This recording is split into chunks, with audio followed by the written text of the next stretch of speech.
అందరికీ నమస్కారం.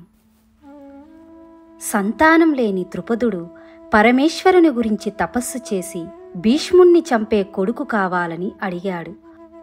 ముందు కూతురై పుట్టి తరువాత కొడుకుగా మారి భీష్ముణ్ణి చంపే సంతానం నీకు కలుగుతుంది అని శివుడు సెలవిచ్చాడు. ఆ ప్రకారమే ద్రుపదుడికి కూతురు పుట్టింది.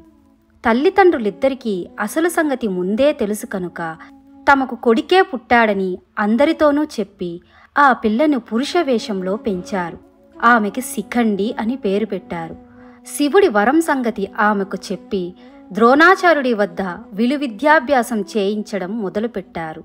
కూతురికి యుక్త వయస్సు వచ్చాక పెళ్లి చెయ్యాలనుకుని ఈశ్వరుని వరం తలుచుకొని ధైర్యం తెచ్చుకొని దశార్ణ దేశ ప్రభు హేమవర్మ కూతుర్ని తెచ్చి పెళ్లి చేశారు. ఆ పెళ్లి కూతురు చాలా తెలివైనది. శిఖండి అజాగ్రత్తగా ఉన్న సమయంలో అసలు సంగతి పసిగట్టి తన దాసికి చెప్పింది. పరిచారిక వెళ్ళి హేమవర్మ చెవిలో వేసిందా సంగతి. ఆయన అగ్గి మీద గుగ్గిలమయ్యాడు. కొడుకని చెప్పి కూతురికి మరో కన్యనిచ్చి పెళ్లి చేశావు. ఇందువల్ల నగుబాటు తప్ప మరేం జరిగింది నీకు? నన్ను అవమానించావు. కొడుకని చెప్పిన నీ కూతురికెలాగూ పురుషత్వం లేదు. నీకైనా మగతనం ఉంటే యుద్ధంలో చూపించు అన్నాడు. ఏం మాటలయ్యా ఇవి? కూతుర్ని కొడుకని చెప్పుకోవలసిన గతేమిటి నాకు? ఎవరో గిట్టని వాళ్ళు ఏదో చెప్పి ఉంటారు మీకు. నా వంటి వాడి మర్యాదైనా ఆలోచించకుండా మాట్లాడటం ధర్మమేనా అన్నాడు ద్రుపదుడు.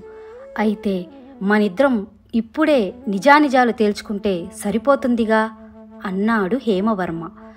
అబ్బే, అలా చేస్తే అబ్బాయిని అవమానించినట్టవుతుంది. ఎందుకు? కొద్ది రోజుల్లో అబ్బాయి అత్తవారింటికోసారి రావాలిగా అని మెల్లగా నచ్చచెప్పి పంపించేశాడు ద్రుపదుడు. ఇదంతా తెలిసి శిఖండి ఆ అవమానం భరించలేక మరణమే శరణ్యమనుకొని ఎవరికీ చెప్పకుండా అడవికి పారిపోయింది. అక్కడున్న యక్షుడొకడు ఆ అమ్మాయి ఆత్మహత్యా ప్రయత్నాలను గమనించి, అమ్మాయి, ఏమిటి చావు ప్రయత్నం? నీ బాధేమిటో చెప్పు, నేను తీరుస్తాను అన్నాడు. నా బాధ భగవంతుడు తీర్చాల్సిందే అంది శిఖండి విలపిస్తూ. పోని నేను వినడం వలన నష్టం లేదుగా అన్నాడు యక్షుడు.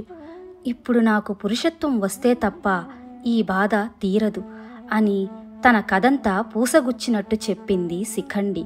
యక్షుడికి జాలేసింది. ఓస్, ఇంతే కదా, నా పురుషత్వం నీకిస్తాను. వెళ్ళి మీ అత్తింట సందేహం పోగొట్టి మళ్ళీ 10 రోజుల్లో తిరిగిరా. అంతవరకు నీ కన్యత్వం నేను భరిస్తూ ఉంటాను. నువ్వొచ్చాక నా పురుషత్వం నాకిచ్చేద్దువు కాని అని శిఖండిని ఓదార్చి ఆమెకు తన పురుషత్వాన్ని ఇచ్చాడు యక్షుడు. శిఖండి ఇంటికి వెళ్ళి జరిగిన సంగతి తల్లిదండ్రులకి చెప్పేసరికి వాళ్ళు బ్రహ్మానందపడిపోయారు. తక్షణం ద్రుపదుడు హేమవర్మను పిలిపించి శిఖండి పురుషుడనే సంగతి రుజువు చేశాడు. హేమవర్మ తన తొందరపాటుకి సిగ్గుపడ్డాడు. 10 రోజులయ్యాక యక్షుడికిచ్చిన మాట ప్రకారం శిఖండి అరణ్యానికి తిరిగి వచ్చాడు. మహాత్మా, నా పరువు దక్కించావు. నీ పురుషత్వం నువ్వు తీసుకో అన్నాడు. నాయనా, నువ్వు అదృష్టవంతుడివి. ఇక నువ్వు నీ జీవితాంతం ఇలా పురుషుడిగానే ఉంటావు. ఇది దైవ నిర్ణయం అన్నాడు యక్షుడు. సంభ్రమాశ్చర్యాలలో మునిగిపోయాడు శిఖండి. నాయనా, నువ్వు వెళ్ళాక ఒకనాడు కుబేరుడు వచ్చాడు. ఆయన వస్తే ఎదురు వెళ్ళి గౌరవించాలని తెలుసు. కాని ఈ ఆడరూపుతో వెళ్ళడానికి సిగ్గుపడ్డాను.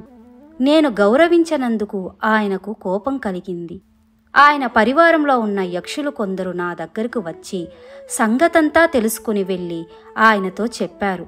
అయినా సరే రమ్మనేసరికి నేను వెళ్ళి ఆయన పాదాలు తాకాను. స్థూలకర్ణ, ఇంకా నువ్విలా స్త్రీ రూపంలోనే ఉండు అని ఆయన అన్నాడు. ఆ మాట విని నేను ఏడ్చాను. యక్షులంతా నా బాధ చూచి కుబేరుణ్ణి ప్రార్థించారు. సరే, అయితే శిఖండి బ్రతికి ఉన్నన్నాళ్ళు నువ్వు ఇలా స్త్రీగా ఉండి అతడు చనిపోయాక నీ పురుషత్వాన్ని మళ్ళీ నువ్వు పొందుతావు అని కుబేరుడు అనుగ్రహించాడు.